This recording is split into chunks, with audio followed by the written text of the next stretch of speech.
आदाब साथियों, आज हमारे साथ मौजूद हैं मसरूर हसन सिद्दीकी साहब, advocate, active member Indian Union Muslim League और प्रेसिडेंट मुस्लिम शहर फाउंडेशन। क्या मामला है नीतीश कुमार का पूरा, क्या आपने इस पर एक्शन लिया? आदाब साथियों, मैं अपनी बात शुरू करता हूँ।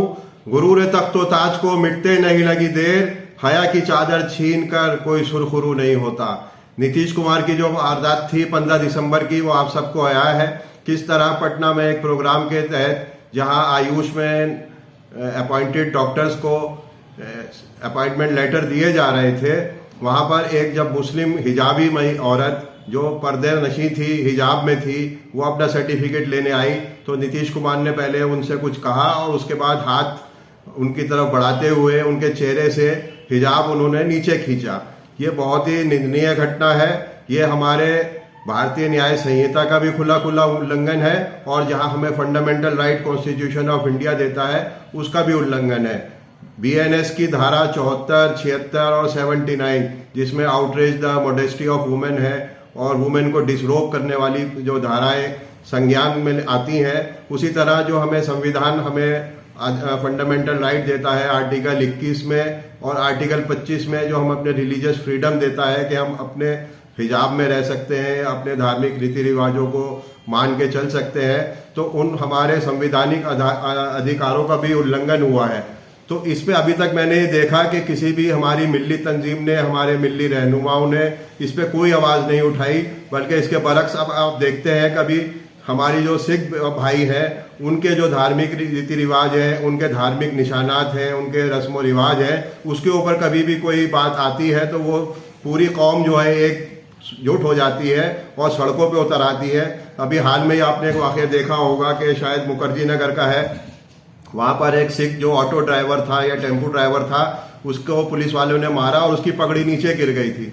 तो उस पगड़ी नीचे गिरने के ऊपर उन्होंने इतना सख्त एक्शन लिया कि वहां पे पूरा उन्होंने घेराव कर लिया और थाने के में बाहर बैठ गए और रोड तक जाम कर दिया और बाद में पुलिस वालों को माफ़ी मांगनी पड़ी। तो क्या हम हिंदुस्तान की सबसे बड़ी अक़लियत, लोग कहते हैं, मैं अब सबसे बड़ी अक़लियत नहीं कहता, मैं क्या कहता हूँ, हिंदुस्तान की दूसरे नंबर की सबसे बड़ी अक्सरियत है। हम मेजॉरिटी में सेकंड नंबर पर है इंडिया में और हमारे साथ ऐसे जुल्म और ज्यादती हो रही है।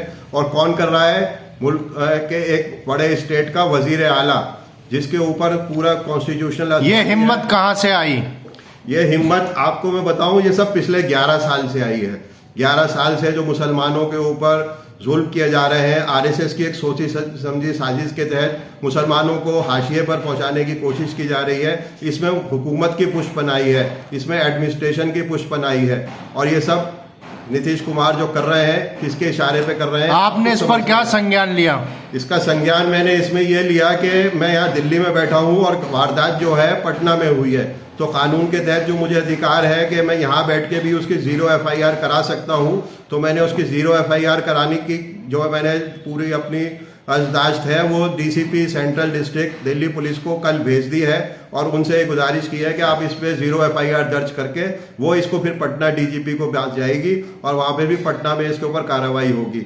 इसके साथ साथ नेशनल कमीशन फॉर वुमेन है। आपने देखा होगा कि छोटे छोटे कोई भी मामला होते हैं, नेशनल वुमेन कमीशन उसमें खुद संज्ञान ले लेता है, सुमोटो खुद एक्शन ले लेता है। महिला के ऊपर कहीं भी अत्याचार होता है, ये उनका मैंडेट है, उनको इसके ऊपर एक्शन लेना चाहिए था, लेकिन उन्होंने नहीं लिया। तो मैंने नेशनल कमीशन फॉर वुमेन को भी इस चीज़ की अर्दाश कल भेज दी है, साथ में जितने भी लिंक्स थे जो सोशल मीडिया पे चल रहे थे या अखबारों की जो खबर थी वो भी उनको भेज दिया है, ताकि वो इसमें एक्शन ले और एक इम्पार्शियल इंक्वायरी कॉन्स्टिट्यूट कराए, जिसमें बिहार के बाहर के ऑफिसर्स हों या मेंबर्स हों जो इसकी इंक्वायरी करें। और नीतीश कुमार ने ये जो निंदनीय कृत्य है, हाईली डिप्लोरेबल है, जिसको कोई भी शहरी जो है कहीं नहीं कह सकता कि ये बिल्कुल सही किया है। वो महिला थी, ख्वाह वो किसी भी मजहब की है, महिला को डिसरोब करना तो हमारे कानून किसी तरह की इजाज़त नहीं देता। सेक्शन 76 भी यही कहता है कि महिला को आप किसी तरह की बेहुरमती नहीं करेंगे। तो ये नीतीश कुमार का जो कृत्य है ये बिल्कुल बेहुरमती करने वाला है, इसको कतई बर्दाश्त नहीं किया जा सकता। अपने तौर पे तो मैंने 0 FIR की पेशरफ्त करी है और साथ में जो है वुमेन कमीशन को इसकी खबर भेज दी है। अब देखते हैं इस पर क्या कार्रवाई होती है, नहीं होती तो इंशाल्लाह इस इशू को जो है आगे बढ़ाएंगे और ये पूरा एक मिशन बन जाएगा, एक कारवा बन जाएगा। ये मुसलमानों के ऊपर जुल्म और ज्यादती जो हो रही है, पहले कभी हिजाब के नाम पे, कभी मॉब लिंचिंग होती है गौरक्षकों के जरिए। मसरूर साहब, आपको डर नहीं लगता? देखिए, डर तो अल्लाह ने एक जिंदगी दी है और अल्लाह ने हमें और हमारा मजहब यही सिखाता है कि हमें हक की लड़ाई लड़नी चाहिए, हक का साथ देना चाहिए, और जुल्म सहना भी बहुत बड़ा गुनाह है हमारे मजहब में। इसलिए जो जुल्म हो रहा है इसके लिए तो आवाज़ उठानी चाहिए। मैं एक अदना सा इंसान हूँ, मेरी आवाज़ कहाँ तक सुनी जाएगी वो एक अलग बात है, लेकिन मैं आवाज़ ना उठाऊँ तो मेरे बिल्कुल मज़हब के ख़िलाफ़ होगा। इसलिए मेरा मज़हब कहता है कि जुल्म के ख़िलाफ़ आवाज़ उठाओ, तो मैं अपनी आवाज़ बुलंद करता हूँ। कहाँ तक जाती है वो एक अलग बात है, उसमें मुझे कामयाबी मिलती है नहीं है, लेकिन एक अदना सी कोशिश भी करनी चाहिए। तो आदमी अकेला ही चलता है तो काफ़िला बाद में बन जाता है, लोग आते गए और साथ में काफ़िला बनता गया।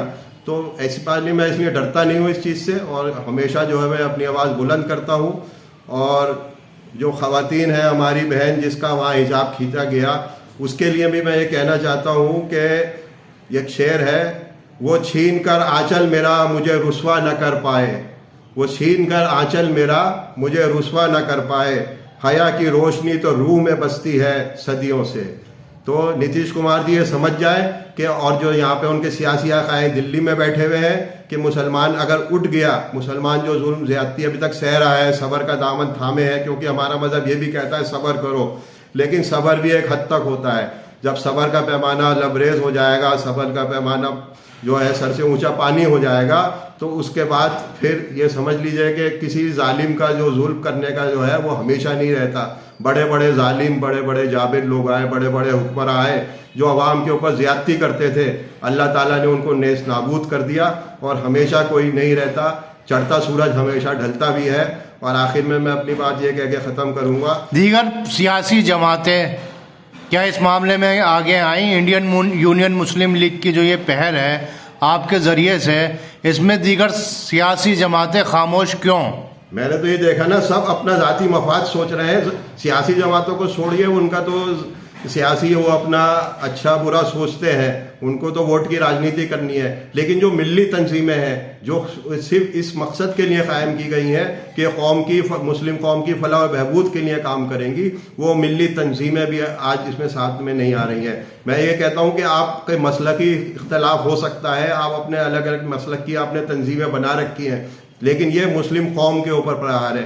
हिजाब जो है किसी एक फ़िरक़े का नहीं है कि हिजाब जो है अहले हदीस में औरतें इस्तेमाल करती हैं या जमात इस्लामी वाले करते हैं, जमीयत उलमा हिंद वाले करते हैं। ये सबका मुश्तरका फ़ैसला होना चाहिए था कि हम सब लोग इसमें मिलकर इस पर एहतजाज करेंगे और जो दोषी हैं उनको सज़ा दिलवाएंगे, और साथ में आइंदा ऐसा कोई वाक़या दरपेश ना आए।